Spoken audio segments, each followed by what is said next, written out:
श्रावण मास शुक्ल पक्ष पुत्रादि एकादशी ये पुत्र और संतान और वंश को प्रदान करने वाली है। द्वापर के प्रारंभ के अंदर ही एक महिष्मती नाम की नगरी थी। उसमें महिजात नाम का एक राजा राज करता था। राजा प्रजा का बड़ा पालन करता था, प्रजा को सुख प्रदान करता था। उस प्रजा की कानून व्यवस्था उस राज में बहुत सुंदर थी। राजा धन से, वैभव से, सब चीजों से प्रजा को सुख प्रदान करता था, पर राजा अंदर ही अंदर बहुत दुखी था। किस कारण? कि उसके संतान नहीं थी, पुत्र नहीं था। सभी मंत्री, सभी राजा के नगरवासी बड़े चिंतित रहा करते थे कि राजा के संतान नहीं है, राजा का वंश कैसे चलेगा। बिगर संतान के पिता को परलोक नहीं मिलता, बिगर संतान के पिता की मुक्ति नहीं होती।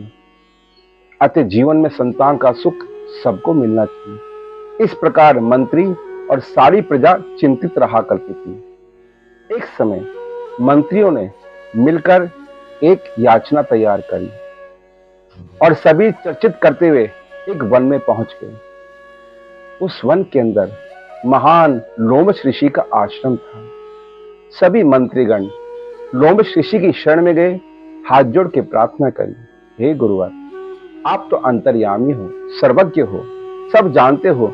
ऋषियों के दर्शन करने से ही वैसी पाप ताप संताप छूट जाते हैं। लोमश ऋषियों ने कहा, हे राजा के मंत्रियों, आप किस लिए आए हो? मंत्रियों ने पूरी कथा सुनाई। लोमश ऋषि ने अपनी अंतरात्मा से ध्यान करके देखा कि राजा पूर्व जन्म के अंदर एक मनुष्य योनि के अंदर 4-5 दिन से भूखा प्यासा घूम रहा था।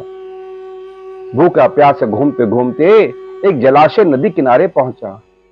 इसको जलाशय को देखकर पानी पीने की इच्छा हुई, पर वहां पर एक गाय पहले से पानी पी रही थी। ये भगा भगा गया। इसने उस गाय को पत्थर से, डंडे से भगा दिया और स्वयं पानी पीने लग गया। बेचारी प्यासी गाय वहां से चली गई।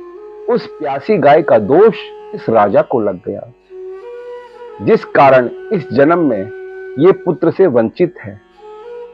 अतः मंत्रियोगण, भगवान का भजन, भगवान का व्रत और भगवान की पूजा से समस्त पाप दुखों का निवारण हो जाता है। अभी श्रावण मास में शुक्ल पक्ष पुत्रादि एकादशी आने वाली है। आप सभी नगरवासी और सभी प्रजा महान एकादशी का व्रत करो। इस व्रत के प्रभाव का फल आप राजा को प्रदान करो, जिससे राजा को पुत्र की प्राप्ति होगी और पूर्व जन्म के पाप समूह नष्ट हो जाएंगे।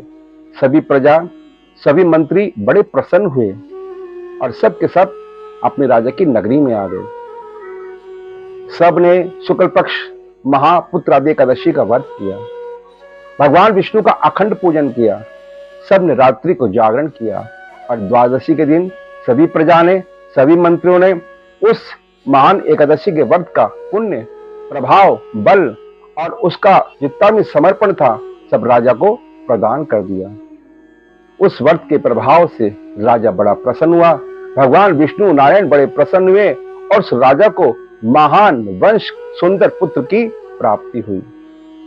राजा बड़ा धन्य हो गया। प्रजाओं में खुशी की लहर पहुंच गई, आनंद हो गया और राजा ने सभी को सम्मान दिया, ब्राह्मणों को दान दक्षिणा दी। इस प्रकार सभी भक्त को इस पुत्रादि एकादशी का व्रत करना चाहिए।